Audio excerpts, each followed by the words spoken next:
Bismillah ar-Rahman ar-Rahim. Votre Excellence, Monsieur l'ambassadeur de Belgique, honorable invité, de membres de la délégation qui accompagne Son Excellence, Monsieur l'ambassadeur, mes collègues et amis, vice-présidents, doyens, collègues enseignants-chercheurs, aussi mes collègues chargés de mission, consultants au niveau de l'université. Aussi, je voudrais saluer nos cadres administratifs et techniques, aussi nos cadres et responsables, notamment secrétaires généraux. Je vous souhaite la bienvenue. Je voudrais tout d'abord dire combien je suis honoré et ravi de votre visite, votre Excellence, Monsieur l'ambassadeur. C'est une première visite. Pour plusieurs raisons. La première, c'est que vous avez dit que c'est la première visite. Et donc, pour nous c'est un privilège. D'autre part, je voudrais vous remercier et remercier toute la communauté belge, au nom de toute l'université. Vous dire combien nous sommes reconnaissants et ravis de la qualité de la coopération avec la Belgique, qui remonte à très longtemps, mais disons sur le plan institutionnel, voilà 10 ans que cette coopération tient la route, avec beaucoup de plaisir et toujours beaucoup de challenges, beaucoup de défis à relever. Et le hasard a voulu que cette coopération démarre en même temps que l'initiative royale pour le développement de la région de l'Oriental, le 18 mars 2003. Vous dire combien le hasard fait bien les choses. Et donc la dynamique de la région a été accompagnée par une dynamique de coopération universitaire de très très haut niveau. Et je peux vous dire, ça fait 2 ans et demi que je suis à l'université, et à chaque fois que j'ai eu l'occasion, soit de rendre visite à mes collègues belges, soit d'en recevoir certains ici, j'ai vu combien ils sont contents et ravis de travailler avec nous. Et j'ai constaté combien cette coopération, et maintenant la relation, je veux dire, entre les équipes et entre les collègues, c'est une relation d'amitié.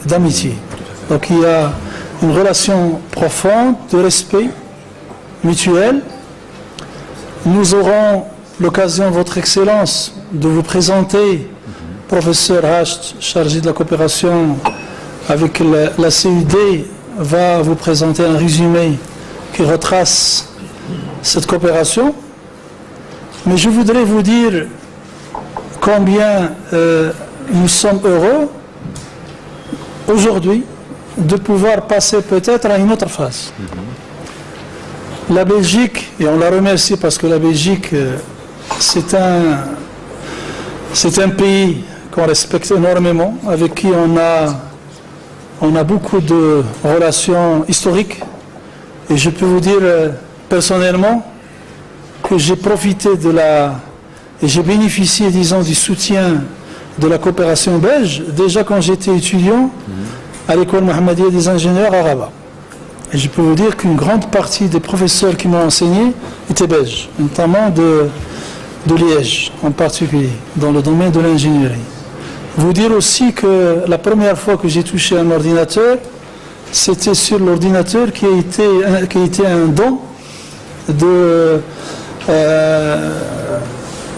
son honneur, le roi Baudouin, à notre défunt roi, Mohamed V, à l'école Mohammedia. Premier ordinateur de grande taille, un grand ordinateur qui a été un don belge et qui a permis à plusieurs personnes de commencer à apprendre l'informatique grâce à la coopération belge. J'ai aussi été, en tant qu'expert dans le domaine de l'ingénierie des barrages, impliqué dans pas mal de projets, notamment de l'alimentation en eau potable, où j'ai vu combien était et encore importante la coopération belge et son soutien au développement de notre pays.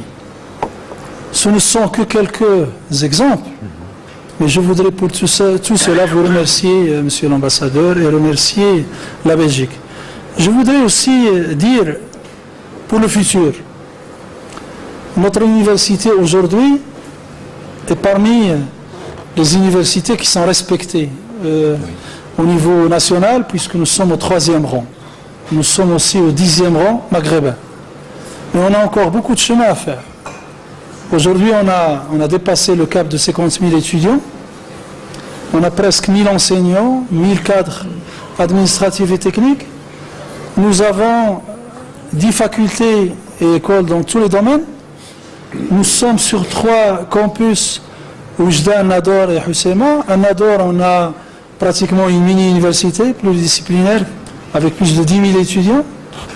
À Hoceima, on a une école d'ingénieurs qui fait aussi son chemin, doucement mais sûrement. Et on a démarré il y a 2 ans une faculté des sciences et techniques à Al-Hoceima. On a aussi un challenge à relever dans le domaine de la médecine en particulier, puisque la faculté de médecine aujourd'hui, elle est en 6e année, donc la promotion, la 6e, et l'année prochaine on aura notre premier médecin lauréat, et nous avons la chance d'avoir bientôt le démarrage du centre hospitalier universitaire.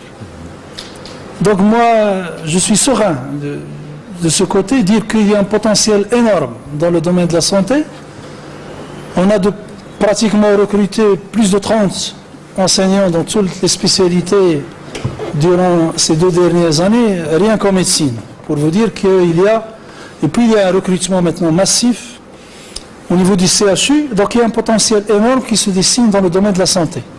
Et bientôt, notre université, moi je suis optimiste qu'on sera certainement très bientôt 2e au niveau national. Maintenant, qu'est-ce qu'on pourrait faire au niveau de la coopération avec la Belgique? Bien sûr, on va continuer à travailler ensemble sur un certain nombre d'axes, que ce soit dans le domaine de la recherche, que ce soit dans le domaine de la formation, et même dans d'autres domaines, comme le service à la société, ou bien évidemment la gouvernance, dans le sens large. On a des axes sur lesquels on a capitalisé une très bonne expertise, grâce à votre soutien aussi en particulier, donc l'agroalimentaire, l'eau et l'environnement, les énergies en particulier, les énergies renouvelables. Maintenant, on essaie de développer d'autres axes, notamment tout ce qui touche le génie civil en général, avec le génie industriel, la mécatronique, la logistique et le transport, et bien évidemment sans oublier le management, sans oublier le droit, l'économie, le commerce, etc. Donc, et bien sûr, les lettres, les arts, les sciences humaines, avec tout ce que ça demande, notamment le domaine de l'entrepreneuriat, le domaine des langues, plusieurs attentes.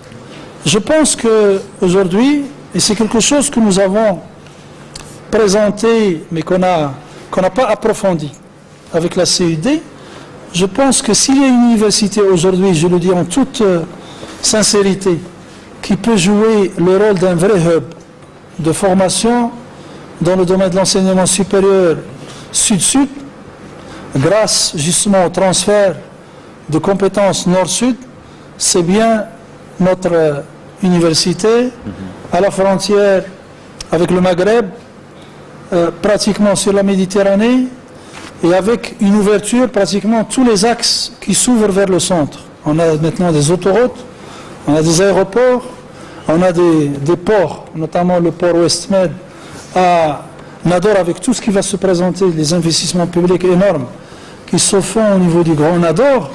Donc nous sommes dans une région qui est un carrefour. Et on a un aéroport et des aéroports à la frontière. Et donc je pense que on pourrait peut-être construire sur tout ce qu'on a acquis avec vous un transfert vers le sud, notamment pour les pays subsahariens. La formation des cadres, que ce soit la formation continue.